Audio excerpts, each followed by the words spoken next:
Yes, karibuni sana watu wangu kwa show yetu Uncensored. We are talking it as it is. Tunaizungumza jinsi ilivyo. Na ni vitu ambazo zinahusiana na the life that we live in, especially vijana. Na kumekuwa na news, by the way, increment in cases of HIV infection within the country, and mark you, it's within the young generation. Shida inaanza kuwa ni gani? Nini zinafanyika bwana? Oh, young youth wanakulana. Tunaweza sema wanakulana. Sexual activities huku nje zimepanda sana. Na sijui kama ni kawaida. Siku zenu mlikuwa hivyo? No. Those days, kulikuwa na kale kaheshima. Vitu zingekuwa zinafanyika venye zinafanyika. Like, I believe to this level things are just happening. Vitu zinafanyika tu. During our days, kulikuwa na ile go slow, unakatia mtu go slow kidogo, like unakatiana, lakini kuna ile there's that fear in you ya to go intimate, there's that fear for you to go intimate. Sasa lakini unajua sasa hawa watu wenye unaona kwenye statistic ni watu ambao, acha nijieke hapo.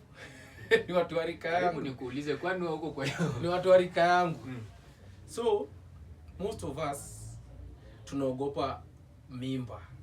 Kama kuna kitu inaweza tu stress ni mimba. Lakini magonjwa, that is where we draw the line. Wanasema tutameza tu dawa nini. Most of the time unaonanga mtu akipost bei ya diaper akisema nyinyi kulaneni tu. Ni rare sana mtu akipost about STIs na HIV kitu caution kulaneni tu, kuna magonjwa, but wanashindanga wakitukumbusha diaper inapanda bei. So wase wanaogopa kuonekana akiwa na ball majuku, hata si kuonekana visible. I think so, itaonyesha evidently itakuwa evident huyu alifanya kitu fulani huko, lakini hizi STIs na tuseme STIs na HIV, like let's say generally sexual transmitted infections cannot be seen. Ni ngumu, but zikianza na side effects zitaonekana, zitakuwa much worse than zitakuanika. Of course, but I don't think so many people wanajua hivyo. Sidhani kama wanaelewa ya kwamba kuna STI ambayo ukipata hata utatembea vizuri, hata utakaa na watu vizuri. Kuna kienyeji. So unaona, so kuna kienyeji wanatumia, kuna kienyeji wanatumia, wanatibia, wanaendelea and all that.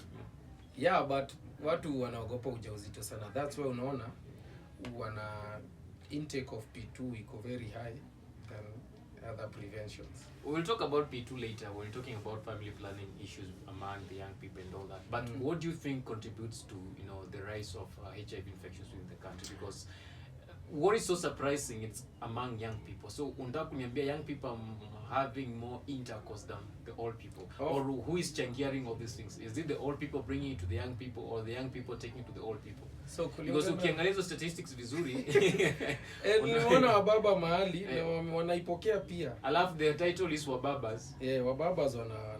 So kulingana na hii statistic ambayo ilikuwa published pale ni jana, ilionyesha kwamba young girls na old men ndio infections zinaongezeka, which brings to conclusion, I may be wrong, lakini we can conclude ya kwamba hii story ya wababa na kuinteract na these young ladies, maambukizi inafanyika pale, and that's why unaona wanapata. Na huyu baby girl akipata HIV, si ndio ako na mbaba si ashasambaza hapa, na huyu dem ako na mbaba lakini ako na boyfriend mahali, anaenda anapata youthman kake. Huyo youthman naye ako na side chick mahali, maybe anajua the girlfriend ana mipango na watu wazee, so na yana ana mipango mahali na kasasa kadem kake kengine. So unaona inatoka from baba to this girl to the boyfriend to the girlfriend of the boyfriend. Na squeezy relationship hata azimalizi mwaka. Ukimaliza mwaka hata tunashtuka.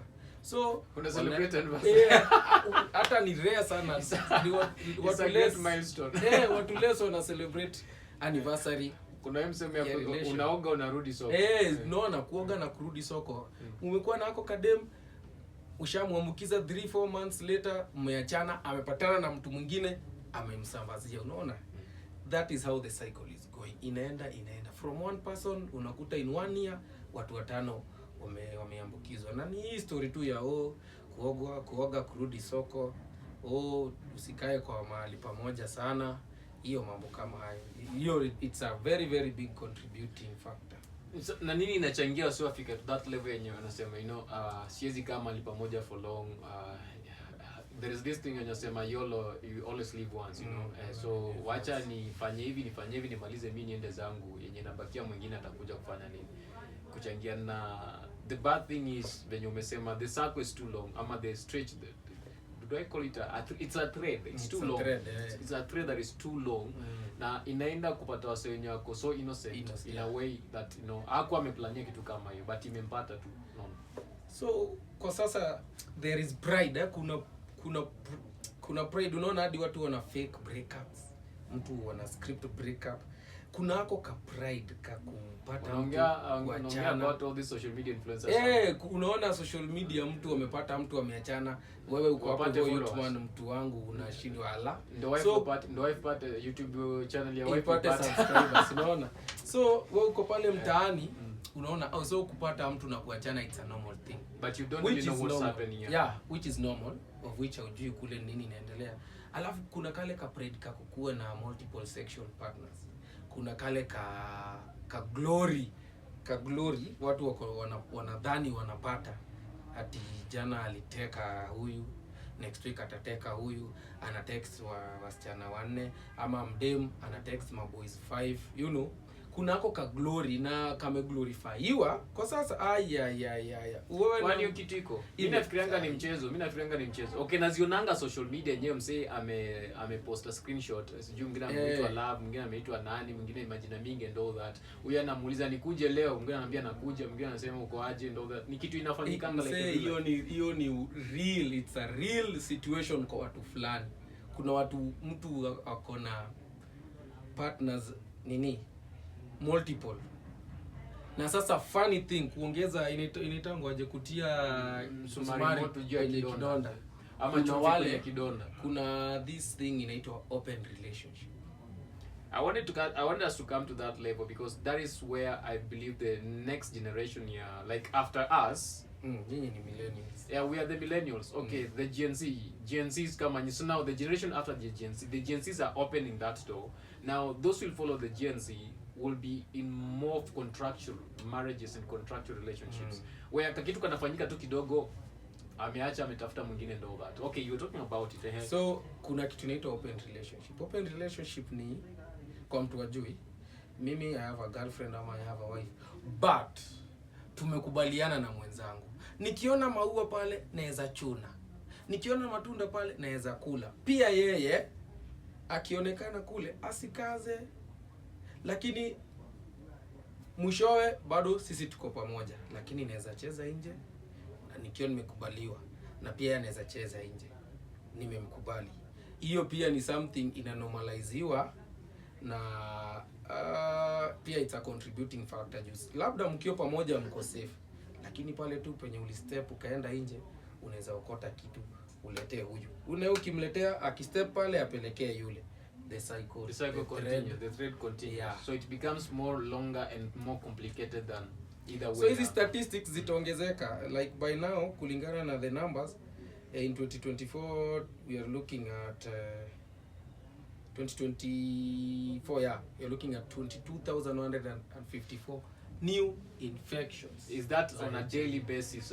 So kulingana na what ukiweza calculate hapo on a daily basis, hiyo ni kama like 15 people every day. If I'm not wrong, yeah. But much has been done by the government of Kenya by to try to counter-attack all these things, because I know there are a lot of awareness created within communities, churches, and okay, let me talk about faith community initiatives that are really involving this, other community places and all that. Like, why should people ignore all this to get themselves to whatever they're getting themselves to? Yeah, you just said it. They are ignoring. Why should they ignore? The thing is, why should they ignore? I think it's their choice, kwa sababu so many things have been put in place. We have protection, free People have been complaining, oh, condoms are free, sijui nini, sijui condoms should be sold, what should be given for free. But where I'm seated right here, condoms are free, lakini pia wazitaki. Sababu wanasema zile za gava ziaminike, wataki hizo, wazitaki. So now then these other ones sio affordable per se. A packet of that flavored condom, let's say, goes for like 250, 100, 400, 1,000. Man, na wewe umetuma fare ya 200. Wewe unataka kuniambia unaweza tuma fare ya 200 na ununue contraceptive ya patch? Itabidi tu tumeilenga ama wameilenga. But yeah, wanakataa hizi contraceptives zenye wanapewa free na gavati wazitrust, of which mimi nawaomba tu zijaribu tu, zikikufail wa abstain ama wajaribu.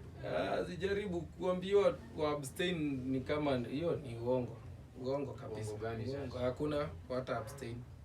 Kuna mtu amekufa sababu hajakuwa intimate? Hakuna. Yes, wa abstain basi. Hakuna mtu amekufa. Lakini watu hawata abstain. Hata uwape hizi statistics, hata mseme ni 50,000 people will not abstain. So the best approach ni ku encourage contraceptions na protectives. That is the best approach. Mahali popote unaona youth, wakumbushe they protect it, kwa sababu they'll engage into sexual activities. In fact, even crazy sexual activities. Yeah, the orgies, the parties, and the bashes that wanaendanga hizo kila wakati and all that. There are much that it's happening on in these parties and all that. So like it's I don't know how to put it, but I believe does it mean that we are having a generation that is not ready to take responsibility of themselves? Most definitely, yes. Most definitely. People are loose out here. People don't care about their future. Mtu hata ukimuuliza where do you see yourself in 5 years? Anajua kesho tunafaa kushika county. Kesho tunafaa kushika county. County ni Kamnyweso. Toka hapo bwana. County Kamnyweso. County ni kinywaji. So wanajua tu about tomorrow, plans za kesho. Wakienda mbali sana, plans za next week. Wakijanjaruka sana next month. Lakini ukimuuliza next year, 2 years from now, 5 years, hakuna mtu anakona clue ama plan ya what they. So wow, okay, they are living today. They are living today because they are not so sure kama kesho itakuweko ama if they will make it to see tomorrow. So for them, let's do it today. Iishe hapa hiyo story. Tuweze tusonge. Kesho chenye kitafanyika ikifanyike hivyo, but I don't really give a damn to that and all that. But ain't it a very dangerous way of living? It is a dangerous way of living, kwa sababu that is a hopeless living. Yani you living with no hopes of seeing the next 2-3 months, the next 1 year. So you fail to plan for them kwa sababu hauko sure kama utaifika. But again, okay, all these cases that are coming in, I'm not so sure if these cases, there are different ways people can get HIV. Yes. So we cannot just narrow down to people being irresponsible, intimately irresponsible in one or the other.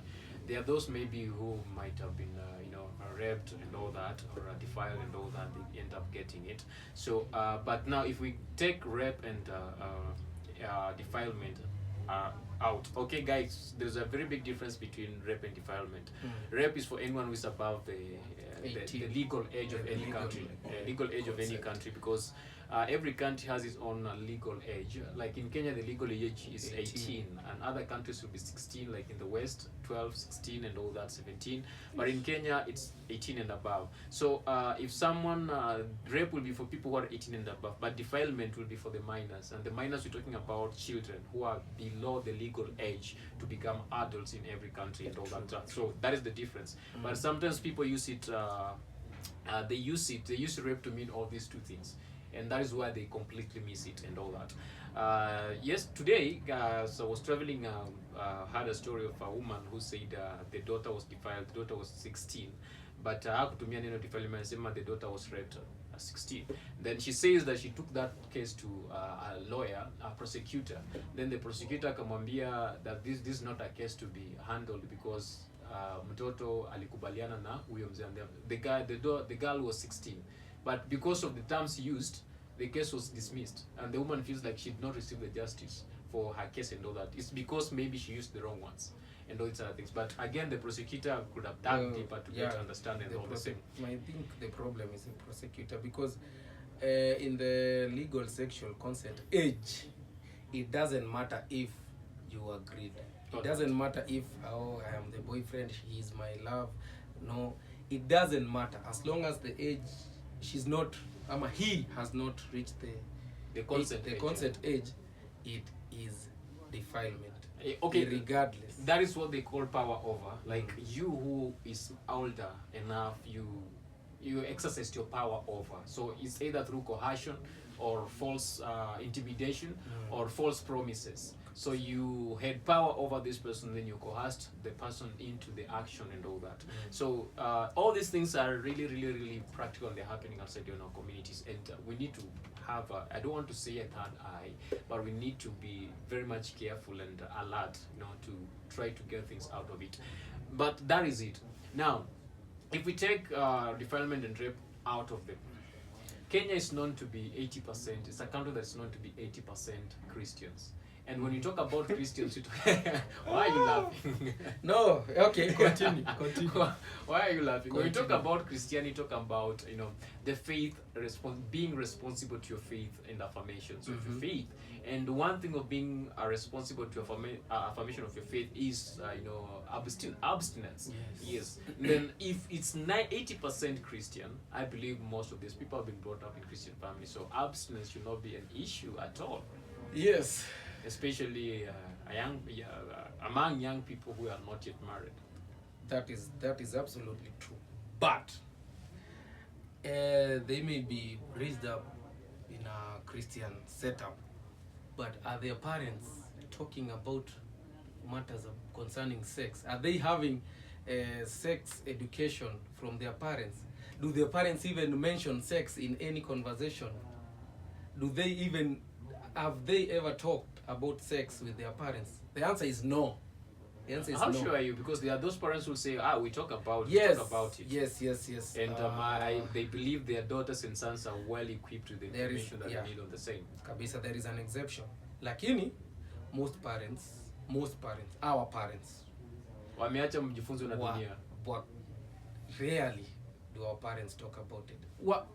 The closest mzazi ataongea about sex, ataona maybe umeanza kutembea na, maybe the daughter ameanza kutembea na boys, ama the son ameanza kutembea na girls.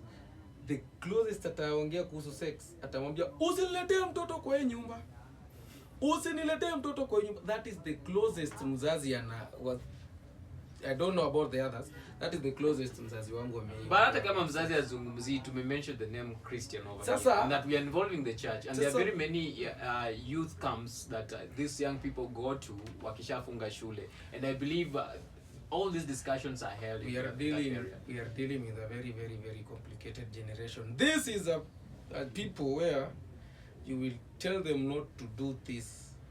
You'll go to a camp that mtafunza about purity, abstinence, hata mtavao, mtaswear, and they will make commitments. You will make commitments there. Mchana, usiku wanafanya practical exactly opposite.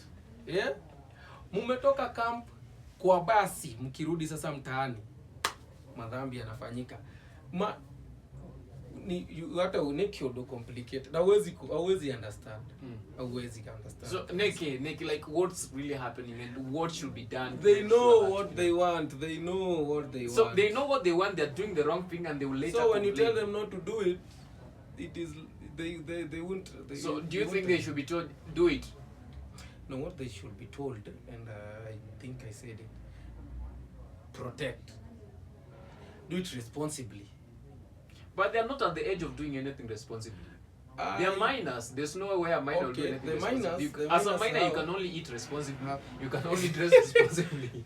No. But you cannot be intimate responsibly. You cannot even drink responsibly. And when I talk about drinking, you cannot take, you said county. You cannot take your county whatever responsibly or any other branch that is there. You cannot take it responsibly. So, now, when I was in high school, tell us about it. When I was in high school, that is when, how many years ago? 20, 50? 20 gani. Yeah. 9 years ago. So 9 years. I'm still children. 9 years ago. So are you a millennial or a Gen Z? I am a very early millennial. A very millennial, late a very late millennial, a very early Gen Z. 001, Gen Z 001. So we received visitors from Europe. And you know, high school, the age is from maybe 14 to 18. That is our age group. And we interacted with them for a week. They were coming to our high school for a month. We learn about their culture, they learn about ours. And they suggested something. If they were students, we are students, they are students. The same level? Same age. High school. High school. So they suggested to the principal that they should put some condom dispensers in the school yes, school in the school latrines. Where the principal has never been this man. Because them, they are 16, 14, nini, and maybe kulingana na huko kwao, wako in that age. Sexual consent, and they are engaging into sexual activities. In fact, their parents, they have approved, wewe kuwa na boyfriend. In fact, you can invite your boyfriend over for dinner, you can go to your boyfriend's place for sleepover. It is something their parents talk about, they interact with their parents. Very nice. And in their high schools, they have condom dispensers because the school knows these people are sexually active. Hata tuwakataze aje, lazima watafanya.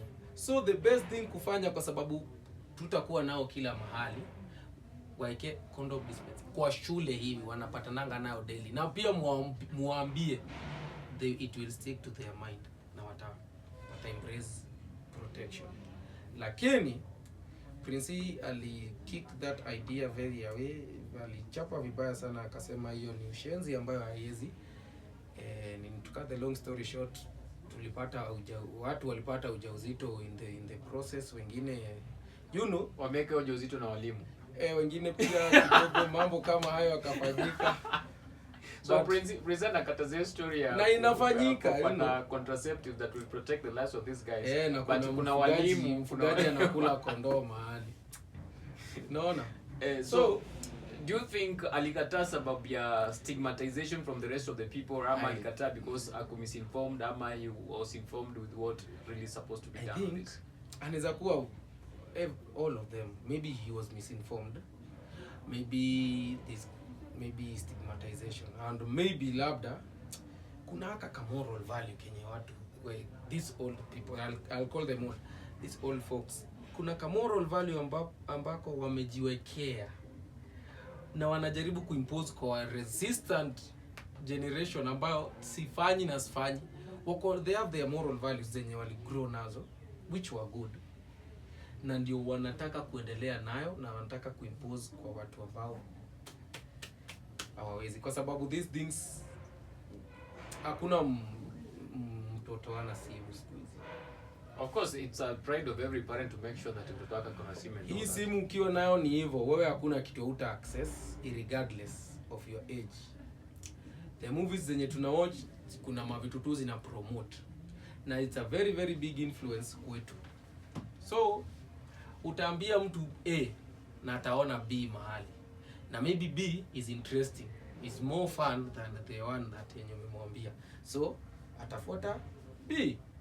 Yako kaa nayo. So what do you think should be done? Because at least there must be a solution to all this. Let's embrace protections. So as a young person, you're telling them, okay, telling these old folks, guys, this thing is happening. As much as you want to pretend it's not happening, it's not that it's not happening, it's happening. It's happening. So the best way is to tell these guys, okay, guys, you need to protect yourself.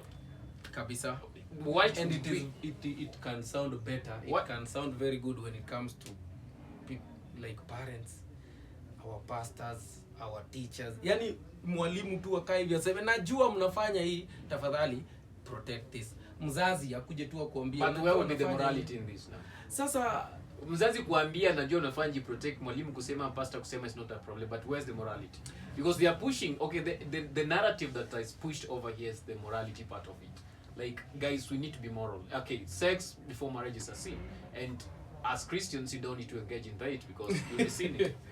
Kabisa, that is true on paper. On paper. But it should be practical when it comes because to we are practical, working Christians, so yes, are supposed to walk in obedience to what is happening. Something that I know You've ever been a youth leader? There are those good people that wanafuata.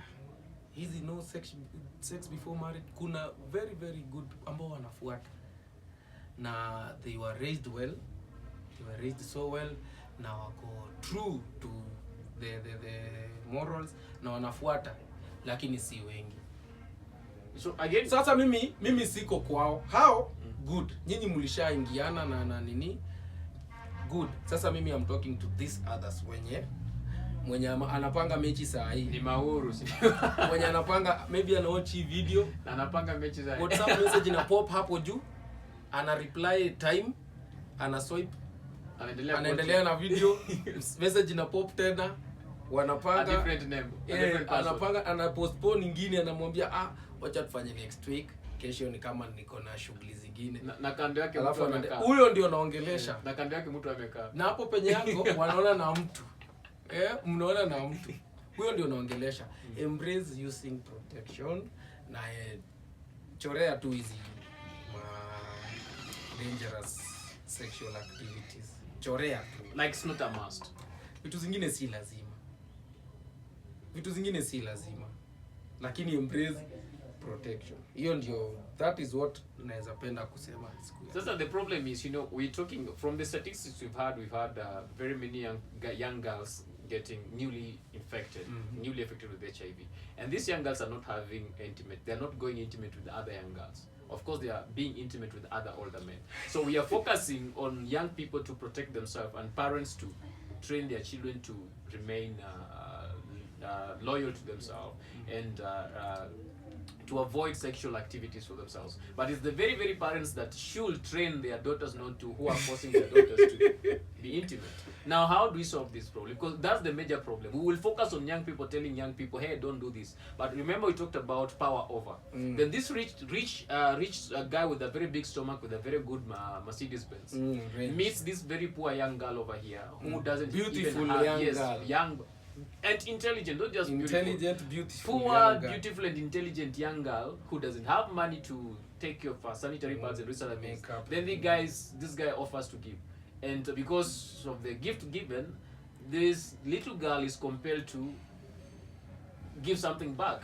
So how do we approach this issue? Because it's not a one-man show, it's not a young people's show, it's a whole community show. And we talk about the whole community, we're talking about the young, the old, that is our gukas and shoshos. We're talking about the upcoming gukas and shoshos. Now we're talking about our parents who are gukas and shoshos too. Who are gukas and shoshos too. Then there is us, this generation, who are the fathers now. So one thing I would like to know, why is this young, intelligent, very beautiful poor girl accepting the offers of this Mbaba? I suppose it may be for financial constraints. Yes, yeah. She's financially constrained and the parents cannot offer, or maybe she's an orphan because it happens. But if they just look, you will find some very rich, independent, very rich women out there who made their own money. Are they not? Yani hawezi wish wakuwe kama yule, ama hao wanaona tu the only way naweza pata financial independence ni kwa kumtegemea huyu mzee ambaye alijitafutia. You know, kulingana na penye tumefika, I can gladly say that we are equal. No, we will never be equal. I I refuse to can. accept that. Sawa, I refuse to accept that. We have equal opportunities, Well, we equal have playing equal, grounds, yeah. but a man and a woman not being equal. Sawa, acha tuseme basi we have equal opportunities. Yes. We have equal Talk about opportunities. equity, not equality. Equity, not equality. Sawa, we have equal opportunities to make it. And let's not limit ourselves kwa handouts. Ati you do somebody a favor, unapata You no. scratch my back, I scratch your back. Let's work for what we have. But look at this. We are living in a world where we're living with what's trending, or we are vibing with what's trending. So if you're trending with an iPhone and I don't have it, and I know someone who can give me that iPhone for me to fit into the crowd, why should I not go for it? Kwani ni lazima nikuwe na iPhone? Peer pressure suggests so. That is a very, very, very, very big contributing factor. Peer pressure. Peer pressure suggests so. My friend has blah blah blah. The friend got it through this and this, and I can do it. Why not? Lakini na hata ukikula si sabuni inaishi. Iko tu hata ule mtu mwenye mnasema ni ataipata tu. But tujiheshimu tu. That is the ideal part we're talking about. Lakini sasa shida ni hata kuna mtu kimwambia ajiheshimu, atakwambia basi kama imefika hapo acha nijiheshimu lakini nikuwe na do. And that's what I'm talking about, because things are tough outside here, and people are going through shit, you know. People are going through shit, and people are trying to find solutions to their problems. And as you said earlier, people are not looking about next year. Anafikiria saizi. Let me solve it now. Kesho tutajua. Na hiyo kesho as you solve now, you're creating a bigger problem for tomorrow. Then hiyo kesho ikifika, you're in a big mess. Ati ujui utafanya aje. Hebu mtuambie mnataka aje. Jue mtasaidika aje. Solutions zinaweza toka tu kwako wewe mwenyewe. But by the way, for us, we can talk and say everything, but maybe you can be challenged with what you are trying to say over here, and it can make you critically look into everything and try to make a better decision on what you're doing. Kabisa. But we can't force you again to make this decision for yourself. Yeah. So who is going to help? It's a generation that it's gone. Lakini we appreciate wale ambao they have their moral values put together. We appreciate your efforts. Usikubali kudanganywa. Usikubali kufuata na trend ati lazima nikuwe na iPhone 16. Si lazima. Hiyo iPhone 16 ile nini fulani, ile simu nyingine yenye inaweza pasi nguo. Zote zina communicate, sawa? Zote tu ni communicate. No class, what you're looking for is class. Alafu TikTok imekuja imeharibu mambo kabisa. Nataka TikTok imekuja imeharibu mambo. TikTok challenges. Imeharibu pesa pale kwenye challenge and then TikTok lives and all that. Imekuja imeharibu mambo. And people are we've got to that point where young people are, as long as I make money, I don't really give a damn to whatever these guys will say. And the parents are contributing. Wewe umefanya stories zako huku zenye vijana wenzako na comments like Dan, kwani kulifanyika nini? Mara ukienda home, umejengea mzae nyumba, umemnulia nyumba. Kwanza anakuombea biashara yako iendelee vizuri. Anakuambia Mungu bariki mtoto wako, biashara yako iendelee vizuri. Kumbe huku Nairobi ni anaruka from Basi ajui nini inafanyika. Hizi siku zingine umeenda church, umetoa fungu la 10. Amesema I see your business expanding, or may God expand. Mapasta na nyinyi mwache kutuchota. Sasa watajuaje chenye unafanya? Unafanya. Si lazima waambiwe, kwani si wanasemanga wanaona. Simuone. Juzi by the way, let me appreciate huyu Bishop Kiengei. Aliambia its congregation juzi tu.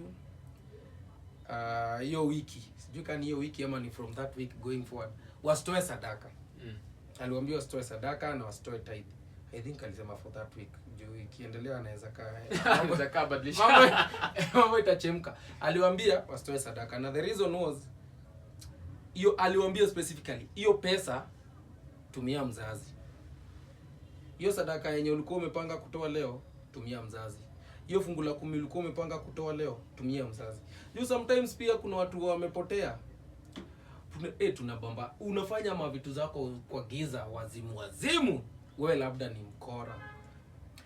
Maybe you are selling your body, both male and female, selling your body out there, and una make dopoa, unapata gari poa. Ukiingia church una reserviwa parking, heshima, una reserviwa parking, mkuu amefika uko kwa launch ya pastor's launch kule, before ingie kuhubiri umeambiwa ingia kule, kuna chai fulani bana, unaongea na pastor, unatumia kama example ya God's blessings in the church, unatumiwa kama example pale mbele church, umepewa front seat ati from grace to grace, unapewa front seat, na kumbe uko mahali unafanya vitu zingine zenye Biblia imekataa. Huo pastor anasemanga anaona, lakini hajawahi ona unafanyanga vitu mbaya. Anapokea tu hizo mafungu la 10, anakutumia kama example. Yani bana, mapasta tusaidiane hapo. Kama spirit yako haijakufikisha hapo, usiwahi ona mtu kitu kingine basi. Usiwahi sema unaona sasa ule hasla mwenye yako hapo hivyo, unaanza kumwambia naona milango ikifunguka. Kuna mtu amefunguliwa mahali hapa anatoa pesa. Ona hiyo. Amefunguliwa mahali. Ameloa. Ona hiyo kwanza. Amenyeshewa na mvua. Okay, pole guys. Kashifu hiyo kwanza. Nyinyi mnataka ameloa amenyeshewa na mvua. Wewe mimi I saw at a story for another day. Okay, hint on it, then you close it for another day. Niliona, I know. Yeah, you know what? A group of people. Wenye niliwaona wakiwa chini. Wakaokota chums na zikuwa njia halali. Na those people never missed Sunday service. Na those people walikuwa wanatumiwa kama examples kwa youth man. Youth wanapata pressure. Huyu tulikuanga tunamuona ndio huwa ameendelea. Man, wanapewa privileges. Church imejaa, lakini kiti yake lazima ipatikane huko mbele. Hadi elder anaweza peana kiti. Mzito amekuja. Kukiona kaharambe anatoa do safi. Na ni do zingine zimetoka mahali. Ama inakubalika. Juu nakumbuka kuna vile nani walikatazwa wasikule chakula. Nani? Akina unaona Shadrach, Meshach na Abednego walikataa kukula chakula cha mfalme kwa sababu walisema they will defile their bodies because they among the Jewish culture they were not allowed to do that, to eat anything that will defile them. Na pia kuna mahali walikatazwa kukula chakula yenye imekuwa offered kama sacrifice to their idols. Yeah. Sasa huyu ameleta pesa imetoka kwa idols na mnaikula kwa kanisa. Wanaikula vizuri, so wanaiombea pasia na iombea na okay, sasa that is my question. Ikiombewa inaweza kuwa sawa. Unajua this guy atarudi the same place. Si ati anaombewa badilike. Hii ya leo ndio inaombewa. Sasa kama pasia amekuombea biashara ipanuke, sasa utabadilika. Hajaombea wewe ubadilike, amekwambia biashara ipanuke. So kama ulinyonga wawili, sasa hizi utanyonga wanne. That is the other thing yenye na contribute. Kama ulilowesha wawili utawesha. Na maokoto iongezeke. That is the other contributing factor yenye hizi Christian values watu wanaanza kuziinulia mikono kwa sababu mtu anaona mapastors wako na controversy mingi kuliko hata politicians. Well, let's talk about that controversies, the pastoral controversies on a later episode, maybe episode 3 or 4 or 5. So expect mimi I grew up in a Christian background. Nilikuwa mtu active sana pale Sunday school. Youth nini nikipanda. Lakini sasa ile ninafunguka kichwa, nafunguka akili. Naangalia wale leaders, wao spiritual leaders huku. Wako crooked hadi na wanda this nini ndio wanawaloesha vijana huko nje. Mtu ako TikTok live anatukanana anapeana sema tu kanyari. Wewe acha kuleta maneno kwa mdomo. Anatukanana sema tu kanyari story. Sisemi. Ushasema. So hao ndio wanafaa kukua viongozi wetu wa to guide moral spiritually wamepotea. Sasa una expect hao wenye wako hapo chini wabaki aje? And the government, not really the government, the community in a measure, the importance of someone na pesa yako nayo. It's not because it's no longer about morality nowadays.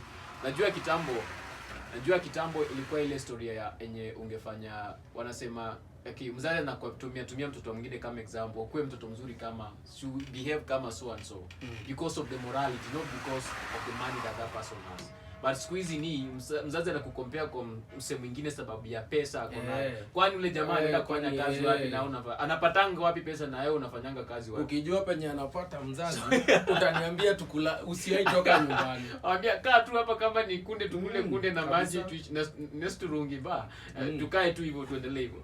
So that is the measure by the people are using to measure the rest of kila mahali kumeharibika. Hatuwezi sema youth wameharibika. Chachu kutaka kupatiwa heshima. Pesa. Kanisani kumeharibika, msikiti sina habari. Mimi naongea vitu zenye ni zinaniuza. Kanisani kumeharibika. Mtaani kumeharibika. The community society it is rotten. The whole society is rotten. Youth wameharibika, wazazi wameharibika kwa sababu hata kulingana na hii statistic yetu ni from young to wababas. Wababas ni wazazi, young ndio youth. So tuwezi sema youths wako mbaya na tukose kumention pia kuna wazazi ambao wana contribute, hao ndio wanapea watoto hizi do, hao ndio wanawatafuta, hao ndio wanaendeleza hii nini culture na inakuwa normalized, which is very bad. So kila mahali kumeharibika, kila mtu ashughulikie morals zake. So hapa now it's more of an individual thing. Sasa hii ni individual thing. Jiangalie wewe mwenyewe, work on yourself. And then let the other person work on themselves. And then me nikisha work on myself, work on yourself, it will be very easy for us to say no to some favors. Yeah? Then tukishaanza kusema no some favors, those who are extending those favors will be shy to extend more favors to another person. Then the society will be clean. So tuanze na the spiritual leaders kwanza, because they are the key gatekeepers of morality within. They should be the key gatekeepers of morality within a society. Lakini wanaharibu, wanabana, wanachoma. Next time nakuja na marisiti, nakuja na evidence. Hiyo siku yenye tutakuwa tunaongelelea uko na kwani nitapata ziko online. Ai, wewe unasema nini? Wewe niache niende nichimbe. Acha nichimbe na kuja na marisiti hapa hivi na video na evidence. Safi.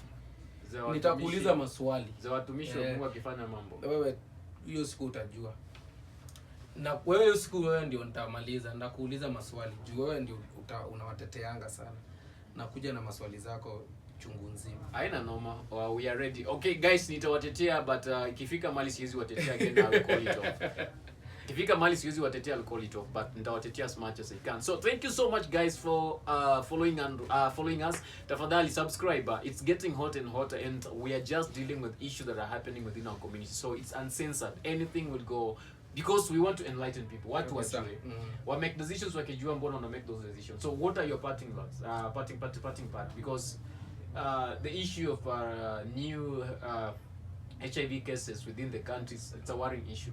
So what are you telling young people? And not only young people, what are you telling the Kenyan population? Because as we've discussed, it's not just, no problem, it's out. As we've discussed, not just about young people, because there are older people who are scheming on these young people. So, in parting shot, nikimalizia ningependa kusema ya kwamba to anybody mwenye labda everybody is at risk. If you are sexually active, you are at risk ya kupata maambukizi yoyote ambayo ni sexually transmitted. Lakini they are risky behaviors. You can be at risk, but you can reduce that risk by not engaging yourself into risky behaviors. And one risky behavior ni hizi multiple sexual partners, yenye sahi watu wanaiembrace na wanaipenda sana.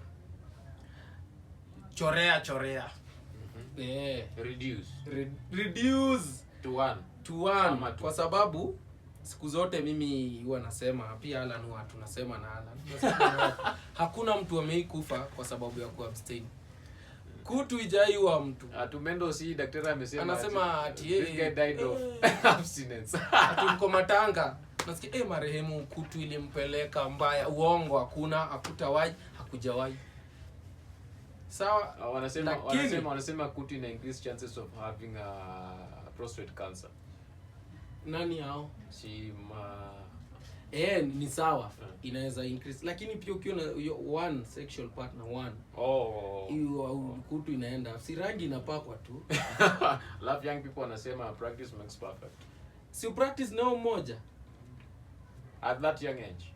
Practice nao moja, sasa utafanya nini? So practice na huyo mmoja akishakuwa perfect atafute mwingine. Aende naye.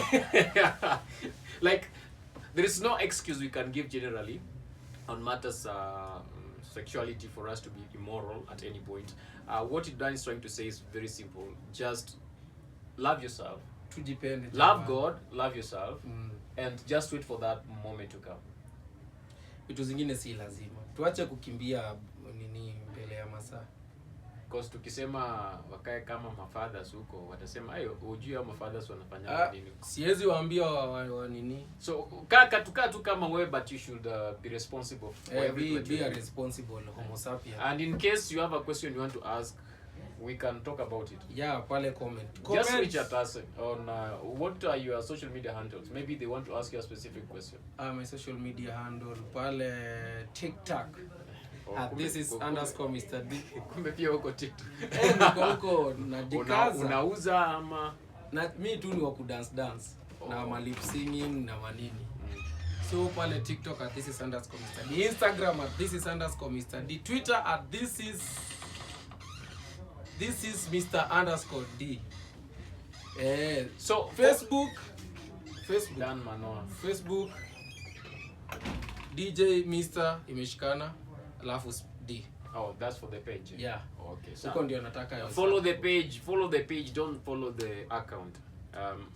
In fact your Facebook account yako nayo peke yake, by the way ananga ka kitu, but ni sawa, we are making